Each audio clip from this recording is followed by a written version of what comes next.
ధ్యానం నేర్చుకోవటం ఒక కొత్త ప్రయాణం లాంటిది. మొదలుపెట్టినప్పుడు ఆ దారి ఎలా ఉంటుందో తెలియదు. ఎన్నో అడ్డంకులు, మలుపులు, ముఖ్యంగా మనసు అస్సలు మనమాట వినదు.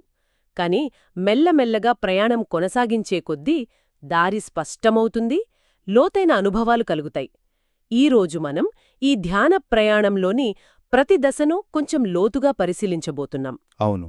మన దగ్గర ఒక అనుభవజ్ఞుడైన భిక్షువు, సాధకులతో జరిపిన కొన్ని సంభాషణల వివరాలు ఉన్నాయి. ఆ, ఇందులో కొత్తగా మొదలుపెట్టిన వారి దగ్గర్నుండి ఎన్నో ఏళ్లుగా సాధన చేస్తున్న వారి వరకు ఉన్నారు.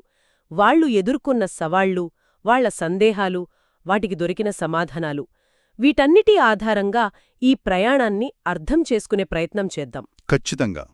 ఈ చర్చ యొక్క ముఖ్య ఉద్దేశం అదే. ధ్యాన మార్గంలో వచ్చే అడ్డంకులను, అనుభవాలను అర్థం చేసుకోవడం. వాటిని ఎలా దాటవచ్చో తెలుసుకోవడం. అవును.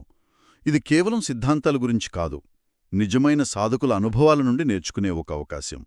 ప్రయాణంలో తాము ఎక్కడున్నామో తెలుసుకోవడానికి ఇది సహాయపడుతుంది. సరే, అయితే ఆ ప్రయాణం మొదటి అడుగుతోనే మొదలుపెడదాం. చాలామంది ఆనాపానసతితో మొదలుపెడతారు కదా. అవును, శ్వాసమీద ధ్యాసతో. మన దగ్గరున్న వివరాల ప్రకారం ఒక సాధకుడడిగారు, శ్వాస లోపలికి వెళ్ళినప్పుడు చల్లగా, బయటకు వచ్చినప్పుడు వెచ్చగా తెలుస్తోంది. అంతవరకు బాగానే ఉంది. కాని మనస్సు మాత్రం నిలకడగా ఉండట్లేదు. పాత విషయాలు, భవిష్యత్తు గురించి ఆలోచనలు వరదలా వస్తున్నాయి అని. ఇది దాదాపు అందరికీ ఎదురయ్యే సమస్యే కదండి. ఖచ్చితంగా. నిజానికి దీన్ని సమస్యలా చూడక్కర్లేదు. ఇది సాధనలో మొదటి దశనమాట. ఓ, దీనికి ఆ భిక్షువు చాలా ఆచరణాత్మకమైన సలహా ఇచ్చారు. మొదట్లో మనసు మరీ చంచలంగా ఉంటే దానిని శ్వాసమీద నిలపడానికి 1, 2, 3 అని లెక్కపెట్టడం లాంటి చిన్న ఉపాయాలు వాడచ్చు. అలా లెక్క పెట్టవచ్చా? వాడటంలో తప్పులేదన్నారు. అది మనసుకు ఒక ఆధారంలా పనిచేస్తుంది. అంటే మనం సైకిల్ నేర్చుకునేటప్పుడు వాడే సపోర్ట్ వీల్స్ లాంటిదనమాట. సరిగ్గా అలాంటిదే. ఆ సపోర్ట్ వీల్స్ మనకు బ్యాలెన్స్ ఇస్తాయి, కానీ అవే సైకిల్ తొక్కడం కాదు కదా. నిజమే. అలాగే ఈ లెక్కింపు మనసును కాసేపు ఒకచోట నిలపడానికి మాత్రమే. క్రమంగా ఆ అవసరం తీరిపోయాక ఆ ఉపాయాలను వదిలేసి కేవలం శ్వాసను గమనించాలి. దాని సహజమైన గమనాన్ని. అవును. మనసు చంచలంగా ఉండటం దాని స్వభావం. దానితో పోరాడకూడదు, దాని గురించి ఆందోళన చెందకూడదు. మరి ఏం చెయ్యాలి? అది అలా ఉందని అంగీకరించి మళ్లీ మళ్లీ ఓపికగా దృష్టిని శ్వాసమీదకు తీసుకురావడమే అసలైన సాధన. అయితే మనసుని పక్కన పెడితే కొన్నిసార్లు శరీరం కూడా ఇబ్బంది పెడుతుంది. ఉదాహరణకు, ఇంకొక సాధకుడికి ధ్యానంలో కూర్చున్నప్పుడు తన శరీరం అటూ ఇటూ ఊగుతున్నట్లనిపించిందట. ఇది కూడా చాలా సాధారణమైన అనుభవమే. మరి దీనికి కారణమేంటి? ఏదైనా తప్పు చేస్తున్నట్టు సంకేతమా? తప్పు అని కాదు. దీనికి కారణం మనం తెలియకుండానే శ్వాసను నియంత్రించాలని చూడటం. నియంత్రించడమా? ఎలా? శ్వాసను ఒక పద్ధతిలో తీసుకోవాలని, అంటే నెమ్మదిగానో లోతుగానో తీసుకోవాలని బలవంతం చేసినప్పుడు శరీరంలో ఒక రకమైన ఒత్తిడి ఏర్పడుతుంది. ఓ, ఆ ఒత్తిడి వల్లే ఈ కదలికలొస్తాయా? అవును. ఆ భిక్షువు చెప్పేదేమిటంటే, బలవంతంగా ఏమీ చెయ్యొద్దు. శ్వాసను దాని సహజ స్థితిలో, అది ఎలా ఉంటే అలా గమనించడం అలవడాలి. అప్పుడు ఈ కదలికలు వాటంతటవే తగ్గిపోతాయి. ప్రక్రియను దాని సహజ గమనానికి వదిలేయాలి. అంటే మనసుతో పాటు శరీరాన్ని కూడా దాని మానాన దాన్ని వదిలేయాలన్నమాట. సరిగ్గా. సరే, ఇక మనసులో నిరంతరం జరిగే ఈ సంభాషణ సంగతేంటి? ఒక సాధకుడు చెప్పిన విషయం నన్ను చాలా ఆశ్చర్యపరిచింది. ఏంటది? అతను నిజ జీవితంలో చాలా తక్కువగా మాట్లాడే వ్యక్తినట. కాని నడక ధ్యానం అంటే చంక్రమణం చేసేటప్పుడు అతని మనసులో ఆ ఆలోచనలు వరదలా వస్తున్నాయట.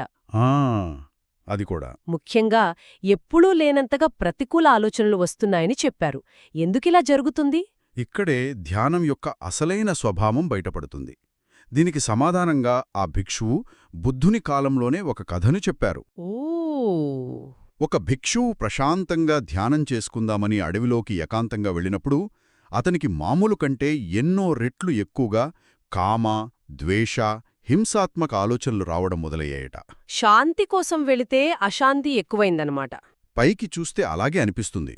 కాని అసలు విషయమేంటంటే, మనం రోజూవారీ పనుల్లో, బయటి ప్రపంచపు సందడిలో ఉన్నప్పుడు మనసు లోపల ఏముందో మనకు తెలీదు. గమనించే సమయం ఉండదు. అవును. ఎప్పుడైతే ఆ సందడి నుండి దృష్టి మళ్లించి మన లోపలికి చూడటం మొదలుపడతామో అప్పుడు మనసులో పేర్కుపుడైనవన్నీ పైకి వస్తాయి. ఒక శుద్ధి ప్రక్రియలాగానా? ఖచ్చితంగా. అదొక క్లీనింగ్ ప్రాసెస్ లాంటిది. అంటే ధ్యానం చేయడం వల్ల మనకు కొత్తగా చెడు ఆలోచనలు రావు. అప్పటికే మనసు అడుగుపొరల్లో ఉన్నవే పైకి తేల్తాయి. సరిగ్గా అదే. ఇదొక రకంగా చూస్తే భయపెట్టే విషయం కాదు, ధైర్యాన్నిచ్చే విషయం కదా. మన ఇంట్లో చెత్తెక్కడుందో తెలిస్తేనే గదా దాన్ని శుభ్రం చేయగలం. ఖచ్చితంగా. ఆ ఆలోచనలను చూసి భయపడాల్సిన పనిలేదు. వాటిని కేవలం గమనించడమే మొదటి అడుగు. అవి వస్తున్నాయి, పోతున్నాయి అని సాక్షిగా చూడటమే సాధన. అదే శుద్ధి ప్రక్రియలో ఒక ముఖ్యమైన భాగం. అవును. ఇప్పటివరకు మనం ప్రారంభంలో వచ్చే సమస్యల గురించి మాట్లాడుకున్నాం.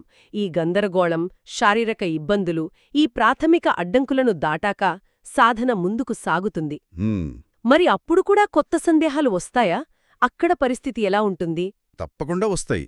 ప్రయాణం కొనసాగే కొద్దీ సవాళ్ల స్వరూపం మారుతుంది. లోతు పెరుగుతుంది. ఉదాహరణకు ఒక సాధకుడు తాను ధ్యానంలో పొందుతున్న అనుభవాలను సిద్ధాంతాలతో పోల్చుకోవడం మొదలుపెట్టారు. ఇది సరైనదేనా అని ఆయన సందేహం. సిద్ధాంతాలు అంటే? నామరూపం లాంటివా? అవును. పురాతన గ్రంథాలలో చెప్పిన నామరూపం అంటే మనసు, శరీరం అనే విభజన, లేదా పంచస్కంధాలు అంటే మన వ్యక్తిత్వాన్ని 5 భాగాలుగా చూడటం. ఇలాంటి తాత్విక భావనలతో తన అనుభవాన్ని విశ్లేషించడం సరైనదేనా అని? సరిగా. ఇక్కడే చాలామంది తప్పుదారి పట్టే అవకాశం ఉంది. దీనికి ఆ భిక్షువు చెప్పిన సమాధానం చాలా ముఖ్యం. ఏం చెప్పారు? ఆయనేమన్నారంటే, సాధనను ఎప్పుడూ సరళంగా ఉంచుకోవాలి. అనవసరమైన విశ్లేషణలు, సిద్ధాంతాలను బలవంతంగా మన అనుభవానికి అన్వయించడం వల్ల సాధన మరింత క్లిష్టంగా మారుతుంది. అంటే మనం పరిశీలకులుగా ఉండాలి, విశ్లేషకులుగా కాదు. అవును. ఒక పువ్వును చూస్తున్నప్పుడు దాని అందాన్ని ఆస్వాదించాలిగాని దాని బొటానికల్ పేరు, దానిలోని రసాయనాల గురించి ఆలోచించకూడదు అన్నట్లుగా ఉందిది. సరిగ్గా. ప్రత్యక్ష అనుభవంపై దృష్టి పెట్టాలి. సహజంగా సాధనలో భాగంగా కలిగే అవగాహన వేరు, బలవంతంగా చేసే మేధోపరమైన విశ్లేషణ వేరు. రెండూది మనల్ని అనుభవం నుండి దూరం చేస్తుంది. ఈ దశ దాటాక సాధకులకు కొన్నిసార్లు చాలా పెద్ద ప్రశ్నలు వస్తాయి. మరొకరడిగిన ప్రశ్న ఇంకా లోతైనది. మరణ సమయంలో ఏ ధ్యానం ఉత్తమం అని అడిగారు. ఇది చాలామందిని తొలిచే ప్రశ్న. నిజమే. దానికి ఆ భిక్షువు చెప్పిన సమాధానంలో లోతైన వివేకముంది. భవిష్యత్తు గురించి, ముఖ్యంగా మరణ సమయం గురించి ఇప్పుడే అంచనాలు వేయడం అనవసరం అన్నారు. మన చేతిలో లేనిదాని గురించి ఆలోచించడం వృధా అన్నట్లు. అవును. అంటే పరీక్షకు ముందు రోజంతా ప్రశ్నపత్రం ఎలా వస్తుందో అని ఆందోళన పడడం కంటే సిలబస్ను సరిగ్గా చదువుకోవడం ఉత్తమం. సరిగ్గా అదే. వర్తమానాల్లో సాధన చేయడంపైనే పూర్తి దృష్టి పెట్టాలి. వర్తమానాన్ని సరిగ్గా జీవిస్తే భవిష్యత్తు దానికదే చూసుకుంటుంది. ఈ వర్తమానంలో మనస్సును నిలపాలంటే దానికి శారీరక స్వస్థత కూడా ముఖ్యమే కదా? చాలా ముఖ్యం. ఎందుకంటే ఒక సాధకుడు తాను తెల్లవారుజామున 2 గంటలకే లేచి వ్యాయామం చేసి గంటల తరబడి ధ్యానం చేస్తున్నానని, అది సరియైందేనా అని అడిగారు. ఇది చాలా తీవ్రమైన సాధనలా అనిపిస్తోంది. అవును. శరీరం, మనస్సు రెండూ విడదీయరానివి. ఆ భిక్షువు చెప్పింది కూడా అదే. సాధనలో సమతుల్యత చాలా అవసరం. బ్యాలెన్స్. అవును. తగినంత విశ్రాంతి లేకుండా, అంటే కనీసం 5-6 గంటల నిద్ర కూడా లేకుండా ధ్యానం చేస్తే అది ఏకాగ్రతకు బదులు నిద్రమొత్తుకు దారితీస్తుంది. శరీరం సహకరించదు. శరీరం సౌకర్యవంతంగా, ఆరోగ్యంగా ఉంటేనే మనస్సు నిలకడగా ఉంటుంది. అతిగా ప్రయత్నించడం కూడా కొన్నిసార్లు ఎదురుదెబ్బ కొడుతుంది. ఎలా? అతిగా ప్రయత్నించడం వల్ల శరీరంలో అధిక వేడి పుట్టడం లాంటి శారీరక సమస్యలు కూడా రావచ్చు. ఇది తీవ్రమైన కఠోరత కాదు, మధ్యే మార్గం. మన శరీరానికి, మనస్సుకు ఏది సరిపోతుందో గమనించుకుంటూ సాధన చేయాలి. సరే, ఈ ప్రయాణంలోని అన్ని దశల గురించి మాట్లాడుకున్నాం. ప్రారంభంలోని పోరాటం, మధ్య దశలోని సందేహాలు, శారీరక సమతుల్యత, వీటన్నింటి తరువాత నిరంతర సాధన వల్ల ఆ పోరాటం తగ్గి ఒక కొత్త స్థితికి చేరుకుంటారా? ఆ స్థితి ఎలా ఉంటుంది? దీని గురించి ఒక అనుభవజ్ఞురాలైన సాధకురాలి అనుభవం ఉంది కదా? ఉంది. ఆమె తన అనుభవాన్ని పంచుకున్నారు. ఆమె చెప్పిన ప్రకారం కాలక్రమేణా మనస్సు ఒక శూన్య, ప్రశాంత స్థితికి చేరుకుంటుందట. శూన్యస్థిత అంటే ఆలోచనలు ఆగిపోతాయా? పూర్తిగా ఆగిపోవు. కాని అవి వచ్చినా వాటిలో చిక్కుకోకుండా వాటినొక సినిమా చూస్తున్నట్లుగా గమనించగలుగుతారు. ఆ ఆలోచనల వల్ల మనసులోని ప్రశాంతత చెదిరిపోదు. ఆ స్థితిని వర్ణించడానికి ఆ భిక్షువు ఒక అద్భుతమైన ఉపమానం చెప్పారు కదా. అవును, ఆ పోలిక ఈ మొత్తం ప్రక్రియను చాలా అందంగా వివరిస్తుంది. ఏమిటది? ఆయనేమన్నారంటే, మనసు స్వచ్ఛమైన, నిశ్చలమైన నీటిలాంటిది, కాని కాలక్రమంలో దానిపై నాచు పేరుకుపోయి ఉంటుంది. నాచు అంటే మన క్లేశాలు, అరిషడ్వర్గాల. సరిగ్గా కోపం, ఆశ, ద్వేషంలాంటివి. ఆ నాచు వల్ల కింద ఉన్న స్వచ్ఛమైన నీరు కనిపించదు. ఆ పోలిక చాలా బాగుంది. అంటే మనం శాంతిని సృష్టించడం లేదు, మనలో ఇప్పటికీ ఉన్న శాంతిని బయటకు తీస్తున్నాం, అంతేనా? ఖచ్చితంగా. ఆ నాచును తొలగించడమే ధ్యానం. ధ్యాన సాధన అంటే ఆ నాచును మెల్లగా, ఓపికగా పక్కకు తొలగించి కింద ఉన్న స్వచ్ఛమైన నీటిని చూడటం. ఓహో! అందుకే ఆ ప్రశాంత స్థితిని చేరుకున్నప్పుడు కొత్తగా ఏవైనా క్లేశాలు పుడితే, అంటే కోపం, ఆశలాంటి వస్తే అవి స్పష్టంగా కనిపిస్తాయి. అవును, ఆ స్వచ్ఛమైన నీటిమీద చాలా స్పష్టంగా కొట్టొచ్చినట్లు కనిపిస్తాయి. వాటిని గుర్తించడం, వదిలించుకోవటం సులభమవుతుంది. అంటే ఒక తెల్ల కాగితం మీద నల్ల మచ్చ ఎంత స్పష్టంగా కనిపిస్తోందో అంత స్పష్టంగా మనసులోని ప్రతి కదలిక తెలుస్తోందన్నమాట. సరిగ్గా అంతే.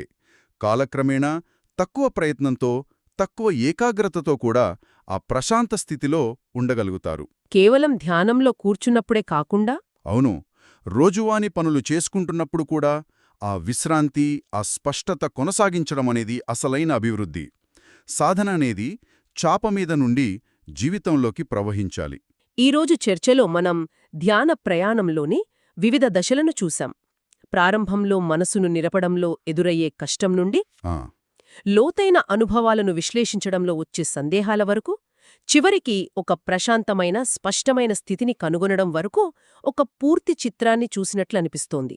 అవును, ఈ భిక్షువు యొక్క బోధనల నుండి మనం గ్రహించాల్సిన ముఖ్య విషయం ఒకటుంది. ఏమిటది? ధ్యానం అంటే ఆలోచనలు లేని పరిపూర్ణమైన ఏకాగ్రతను బలవంతంగా సాధించడం కాదు.